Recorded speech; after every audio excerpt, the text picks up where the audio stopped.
Coming up on today's show, Tesla's November numbers are in. Well, sort of. Formula E could be returning to the UK, and an exclusive from Electrive, which casts a bit of a shadow of doubt over the brand new Nissan Leaf.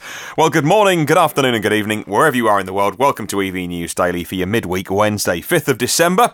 It's Martyn Lee here. I've been through all the EV stories I could find today, whittled them down to the ones you need to know about. Before we start, thank you to myev.com for helping make this show. That's the place to go, specifically for buying and selling and learning about EVs. Maybe you have one already and it's time to upgrade. You've got your eye on a new one. Have you thought about myev.com? Totally free marketplace. It really simplifies the whole buying and selling process, and it's all about electric vehicles. And another new patron to welcome to the family. Please welcome DARRYL. DARRYL L RAMSEY is a new producer of this podcast. Give him a nice warm welcome as he joins the gang. Well, first thing, Wednesday morning, in about 7 hours after this show publishes, so I'm guessing by the time you hear this, I'll have done it. I'll be at Tesla in London to meet the team there, and to meet people like Will Fealy, who is the Tesla owners' UK president. The Model 3 is arriving at service centres here in the UK. The Model 3 on display from the 5th of December to the 19th of December in London and Manchester. And I'm hoping to meet a few early reservation holders as well who are coming along. They've got their invites, and they're going to be there, hopefully, fingers crossed, ready to chat on the podcast. No worries if not, I can have a little chat with myself as we all have a look at the Model 3 officially on display here in the UK. Lots of people have had a glimpse already. If you're listening in California, you must find this funny because we're so excited. We're going through what you went through a year ago. We finally get one. Questions I'm looking forward to seeing. Is it going to be an early right-hand drive sort of test model, or is it going to be a left-hand drive one? I'm presuming it's going to be left-hand drive, and not yet for the UK market. Have they got the new CCS combo connector on there, as we've seen pictures in Germany? Maybe it'll be, again, a US spec car. Who knows? So many questions, and lots of questions as well for hopefully some interesting people that I will meet down there when we look at the Model 3. Well, staying with that car, Inside EVs have been updating their plug-in sales scorecard, and of particular interest to anybody listening right now will be those Model 3 numbers. Q4 started out softer, with the Model 3 sales they estimate at 17,750 a month in October.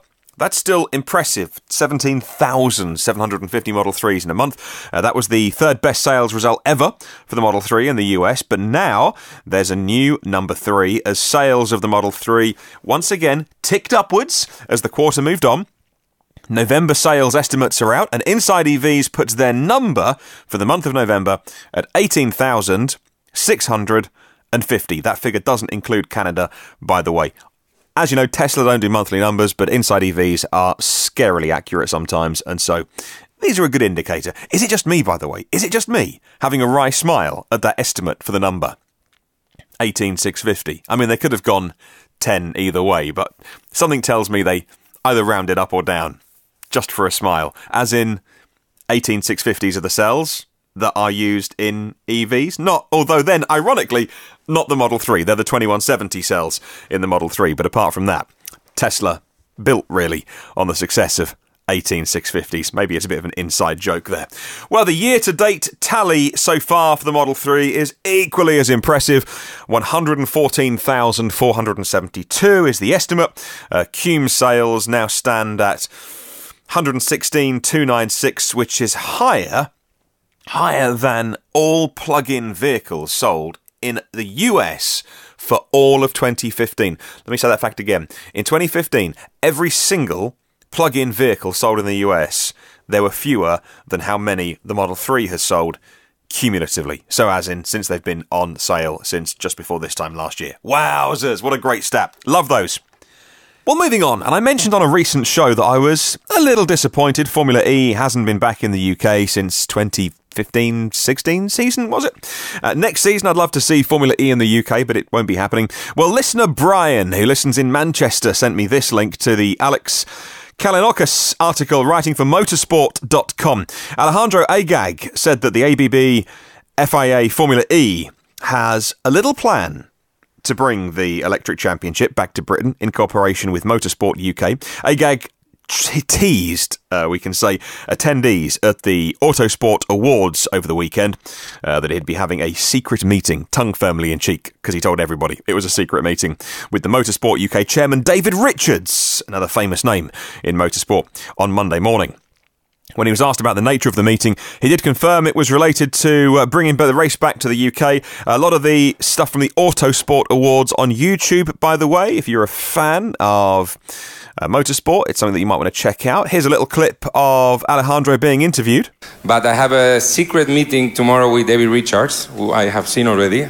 We are meeting tomorrow at 9 o'clock to see if we can plot something in London. I mean, I know I'm not the only one trying to race in the streets of London, but I don't know, we make less noise, so maybe. And I'll put a full link to the motorsport.com article in the show notes.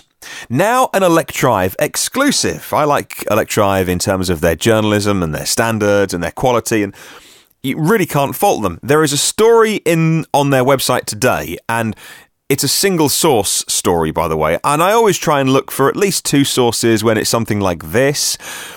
Let's go with this in terms of just making comments on it rather than saying this is fact. It's quite a claim. Nissan has set a date for introducing the Nissan Leaf E Plus with a 60 kilowatt-hour battery. Colleagues in Germany have gathered the information in dealer circles in a Nissan event which was last night.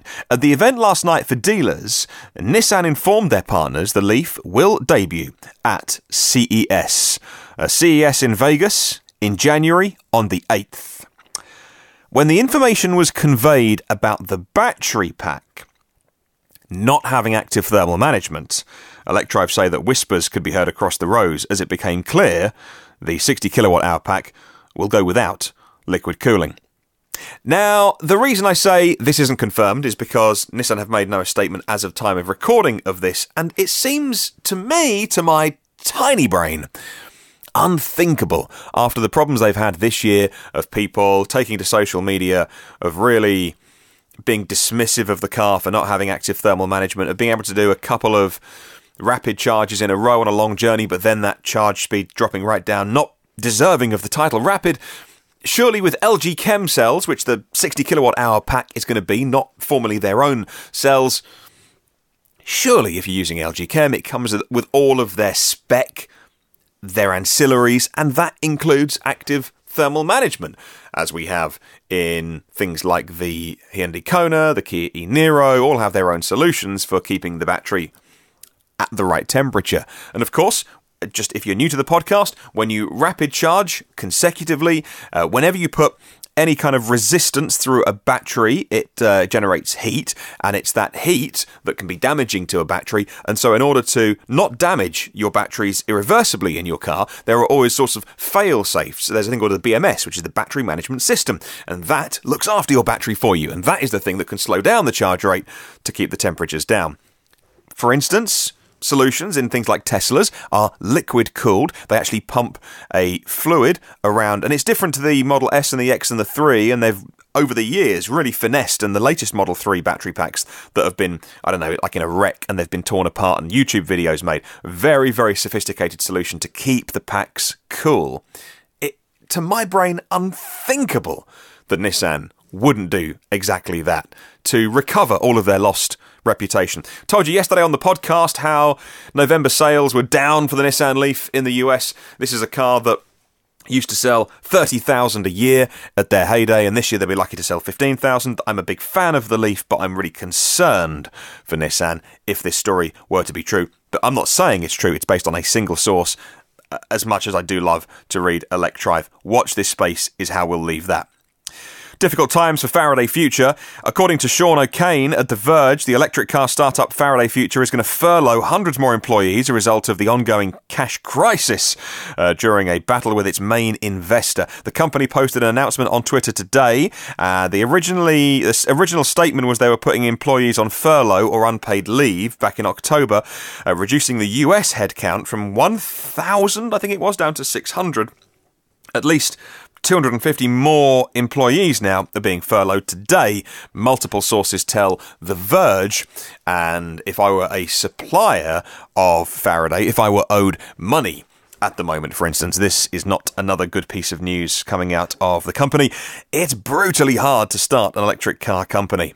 Well, a company that has the support of Prince Albert of Monaco is Venturi. Venturi Automobiles is the Monegasque company specialising in electric vehicles. They've launched Venturi Antarctica. It's the first zero-emissions vehicle that's capable of operating on hostile terrain, even in places down to minus 50 degrees C. Well, here in the UK at the moment, where I'm recording the podcast, it's not quite snowy and icy, but we're definitely heading into the winter season now.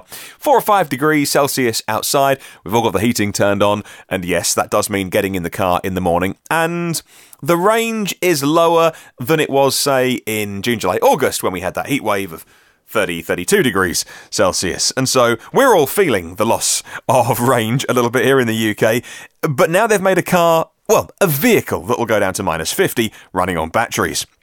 Prince Albert of Monaco said, I quote, "The Venturi Antarctica will be a significant asset for improving our understanding of the polar regions, the first to be impacted by the effects of climate disruption," end quote.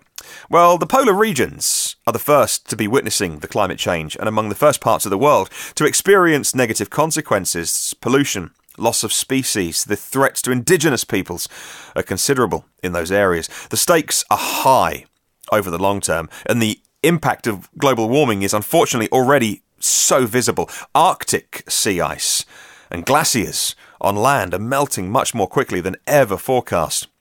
So between 2013 and 2015, Venturi developed this prototype for the Antarctica. It was initially tested in cold regions of Europe. They made good use of the data, and now they've made their very first version. They've been developing race cars as well, by the way, with the same battery cells. And they've now come up with the second version equipped with a higher performance battery, improved efficiency. The Antarctica vehicle they've got is a vehicle, it's a truck that is wheel mounted on Caterpillar tracks. There are double 60 kilowatt hour motors and, double 60 kilowatt motors, that's the power, and it comes around 2 tons. It's designed to operate in the extreme conditions of Antarctica.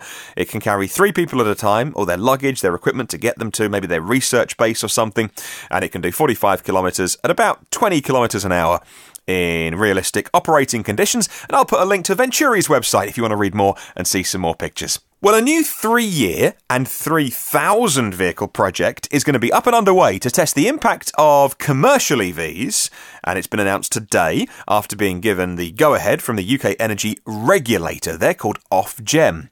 According to the Transport Engineer website, this new project is called Optimise Prime. I like that. Anyone watch Bjorn Nyland's EV videos on YouTube? He's called his Model X Optimus Prime. Anyway, I digress. The new project here in the UK called Optimise Prime brings together power, technology, fleet and transport companies. They're all going to share the data in this trial, and it's all about learning how to take up commercial EVs. The project partners are going to look at the implications of large-scale switching to EVs for big fleets on the electrical infrastructure and in terms of charging from home, depots and public places. The participants in the trial are Uber, Centrica, SSE, the electricity company, Hitachi Capital Vehicle Solutions and an unnamed parcel carrier. Uber are involved as they want their vehicles in London to be electric by 2025. Of course, they've had some bad PR in the past, and I think that this push towards electric vehicles is one of the ways they're trying to mend their image in terms of caring about the air quality in the capital. Hitachi is going to design, build and operate the Internet of Things platform the project will use, and that's going to be called Lumada. I'll put a link to that in the show notes if you want to find out more. Finally, a Chinese company has got big aims for low battery costs. Envision Energy is going to be making batteries for $100 per kilowatt hour by 2020. The Shanghai company's founder and CEO said at Stanford University, predicting the price will drop to 50, get this, 50 only 5 years later. And that is the moment when the combustion engine, apart from specialists, subjects and use cases, and maybe even racing for a little bit longer, continue According to Forbes, Envision's analysts realised they could achieve goals after the company purchased the battery division of Nissan earlier in the year. And when they finally understood the business properly, they could get those costs down. The CEO, Li Shang, said at the Stanford University's Global Energy Forum. Well, Stanford just released a video of Lee's remarks, which came in response to a slightly more conservative prediction by Stanford's Aaron Majumba. Now, Elon Musk in the past has talked about $100 per kilowatt hour by the end of the year at cell level, not at pack level, by the time you bolt on all the different bits and bobs to it. And when I've talked about this in the past, I have come under a little bit of, not from too many people, but people in the comments section and emails accusing me of being an Elon fanboy, of saying that his predictions are always, wildly off the mark and that I perpetuate these myths and that it's not going to happen. And I reply respectfully and say that this podcast is platform agnostic, but I have enormous respect for Elon, and yes, I'd love to drive a Tesla.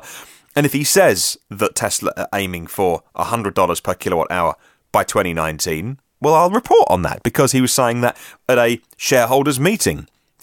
If it's BS, he's BSing the world.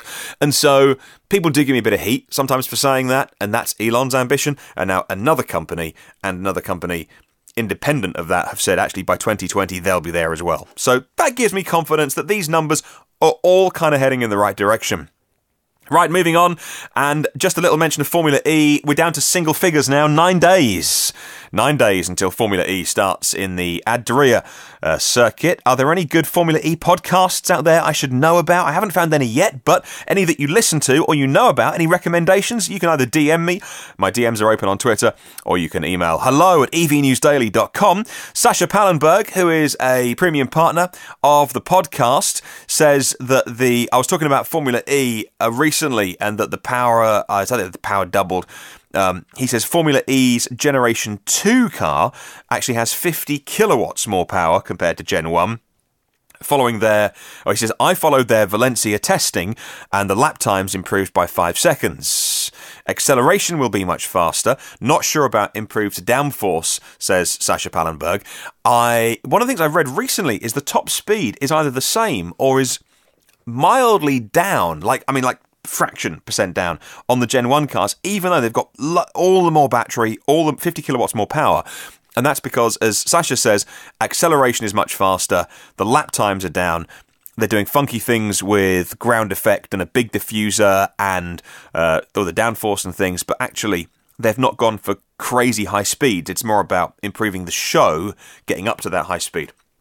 Can't wait. 9 days to go. Looking forward to it. Well, thank you very much to myev.com for setting this week's question of the week. Look, have you sent your answer in yet? Because if not, what are you waiting for? Come on, get it in. Question this week: would you be interested in knowing more about EVs in China? And would you like to buy some of the cars that are being made in China if they were for sale in the US and the EU as electric cars? You can let me know in the comments section. Of course, you can go to myev.com, click on research at the top, and then there's a new question of the week section. If you are registered on the Discuss forums, you can just pop your answer on there. You can always email me about this or anything. My email address is hello@evnewsdaily.com. Thank you to 127 patrons of the podcast, whose generosity means that we get to make this and do this together. There are 316 shows previously of this online from the places you get podcasts from. If you hit subscribe, you get it first and free and automatically. And if you can leave a little review in the meantime, that would be amazing. It really helps me out. If you want to catch up on the socials, search EV News Daily. Have a wonderful day. I'll catch you tomorrow.